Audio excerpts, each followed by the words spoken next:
بسم اللہ الرحمن الرحیم۔ السلام علیکم ورحمۃ اللہ وبرکاتہ۔ میں زبیر خان ہوں اور آپ میرا ویلاگ دیکھ رہے ہیں۔ آبنائے ہرمز، امریکہ اور ایران کے نئے ٹاکرے کی ممکنہ جگہ،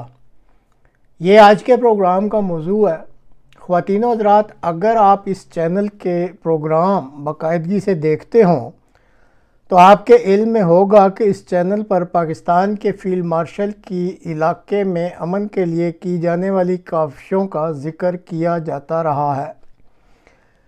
اب ہر کسی کا اپنا اپنا نقطہ نظر ہوتا ہے۔ کوئی فیلڈ مارشل کی ان کاوشوں کو مثبت رنگ میں دیکھتا ہے اور کوئی منفی رنگ میں دیکھتا ہے۔ بہرحال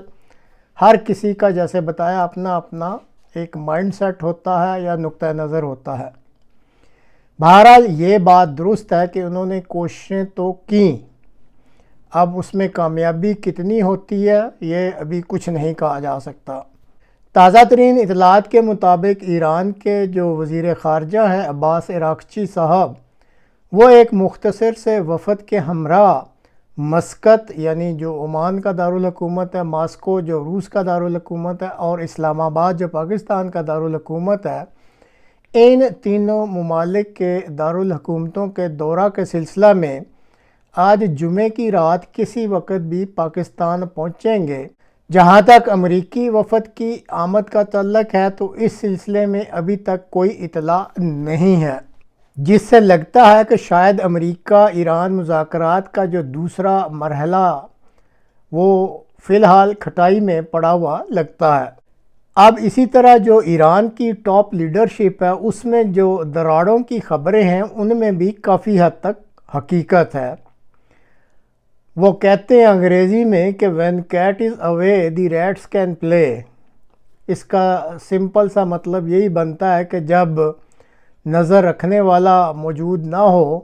تو پھر جو نیچے کام کرنے والے ہوتے ہیں وہ اپنی مرضی ہی کرتے ہیں۔ ایران کے جو نئے سپریم لیڈر ہیں ان کی صورتحال کچھ اچھی نہیں ہے۔ ایک ٹانگ کی بار بار سرجری سے بھی فرق نہیں پڑ رہا، تو اب ڈر لگ رہا ہے کہ کہیں ان کی ایک ٹانگ کو کاٹنا ہی نہ پڑ جائے۔ اسی طرح چہرہ بھی ان کا جو ہے وہ بری طرح جھلسا جا چکا ہے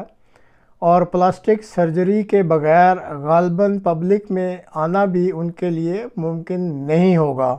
اب جب سپریم لیڈر کی یہ صورتحال ہو تو پھر اس صورتحال کے پیش نظر جو IRGC جو اسلامک ریولوشنری گارڈ کور ہے، اس کے جو اس وقت کمانڈر ہیں جنرل واحدی صاحب، وہ پھر اپنی مرضی کے ہی فیصلے کر رہے ہیں، اور ایسا لگتا ہے جیسے ان کے فیصلوں کے آگے سول حکومت جو ایران کی ہے وہ کچھ بے بس سی ہی لگتی ہے۔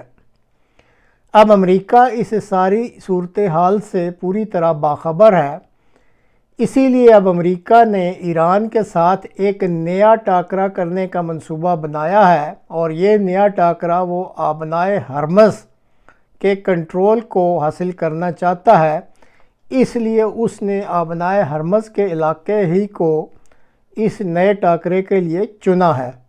امریکی منصوبے کے مطابق پہلے مرحلے میں ایران میں باقی رہ جانے والے شدت پسند جو فوجی اور سول رہنما ہیں ان کو ختم کرنے کا منصوبہ ہے، اور پھر ساتھ ہی اس دفعہ آبنائے ہرمز، عربین گلف اور گلف آف عمان، یہ جو آپ نقشے میں بھی دیکھ رہے ہیں کہ یہ جو سمندری راستہ ہے جو اس میں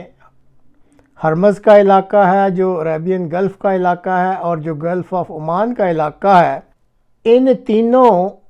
علاقوں میں جو ساحلی علاقے ہیں وہاں پہ اس دفعہ جو امریکہ ہے وہ متحرک اہداف کو نشانہ بنانے کے ساتھ ساتھ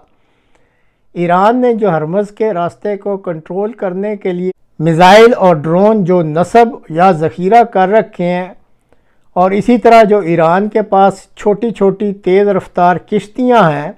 ان کو تباہ کیا جائے گا امریکی منصوبے کے مطابق۔ اور اس وقت امریکہ کی جو نیوی کی طاقت اس علاقے میں موجود ہے، اس میں ابھی تک جو خبریں ہیں ان کے مطابق 3 اسٹرائک ایئر کرافٹ کیریئر، جن میں ابراہم لنکن،